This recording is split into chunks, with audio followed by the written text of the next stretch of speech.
যে করে পরের মন্দ তার মন্দ করেন গোবিন্দ।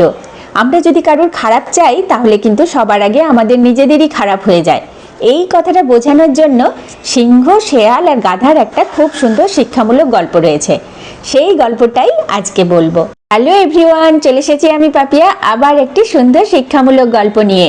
গল্পটা বলবো যখন বলেছি তখন তো বলবোই, কিন্তু তার আগে যারা জানো তারা তো জানোই, যারা জানো না তাদের জন্য আমি পাপিয়া দুর্গাপুর ওয়েস্ট বেঙ্গল থেকে। আমি আমার জীবনে সুন্দর সুন্দর দিনের ভিডিও বানাতে ভালোবাসি, আর তার সাথে সুন্দর সুন্দর গল্প বলতেও ভালোবাসি, আর সেগুলো তোমাদের মাঝে শেয়ার করতেও ভালোবাসি। আর তোমরা যখন লাইক করো, কমেন্ট করো, ভালো ভালো কথা বলো, তখন আমার ভীষণ ভালো লাগে। সেই জন্য আমার এই ভিডিওগুলো দেখে আর গল্প শুনে ভালো ভালো লাইক কমেন্ট করতে হবে। এক গাধা আর এক শেয়াল একসঙ্গে শিকার করতে গেছিল। দুজনের খুব বন্ধুত্ব।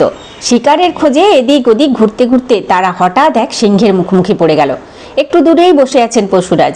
শিয়াল দেখলো এ তো ভারী বিপদ, এই মুহূর্তেই তো আমাদের প্রাণ যাবে, অন্য শিকার আর আমাদের খুঁজতে হবে না, কি করা যায় কি করা যায় ভাবতে ভাবতে তার মাথায় একটা ফন্দি এলো। সে আস্তে আস্তে সিংহের কাছে গিয়ে বলল, মহারাজ, যদি আপনি আমাকে দয়া করে বাঁচতে দেন তাহলে আমি একটা কাজ করে দিতে পারি, গাধাকে আমি আপনার হাতে তুলে দিতে পারি। সিংহ তাতে রাজি হয়ে গেল, বলল, বেশ, তো তুমি যদি গাধাকে আমার কাছে নিয়ে চলে আসো আমি তোমায় কিছু বলবো না। শেয়াল তো এরপর চালাকি করে গাধাকে বুঝিয়ে সুঝিয়ে সিংহের হাতে তুলে দিল। সিংহ সঙ্গে সঙ্গে আগেই শেয়ালকে মারল, কারণ শেয়াল বন্ধুর সাথে বেইমানি করেছে, তার জন্য তাকে তো শাস্তি পেতেই হবে। তারপর সে গাধাকে মারল।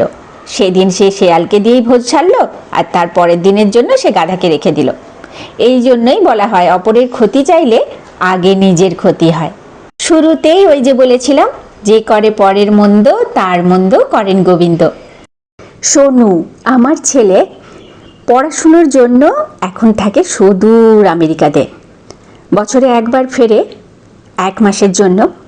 এবারও ফিরেছিল গত জানুয়ারিতে 1 মাস থাকবে বলে। এই অন্ডালেই ফিরেছিল।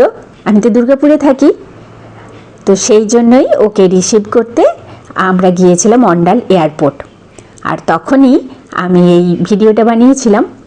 সেই ভিডিওটা দেখাতে দেখাতেই আজকে আপনাদেরকে এই শিক্ষামূলক গল্পটা বললাম। এই যে সুন্দর সুন্দর ভিডিও ক্লিপগুলোর সাথে আজকের এই সুন্দর শিক্ষামূলক গল্পটা আপনাদের কেমন লাগলো অতি অবশ্যই লাইক কমেন্ট করে জানাবেন। আজকে তো এই পর্যন্তই। পরবর্তী ভিডিওতে আবার আমার জীবনের বেশ কিছু সুন্দর সুন্দর ভিডিও ক্লিপের সাথে সুন্দর একটা গল্প নিয়ে চলে আসবো। ততক্ষণ পর্যন্ত টাটা, বাই বাই, ভালো থাকবেন সবাই।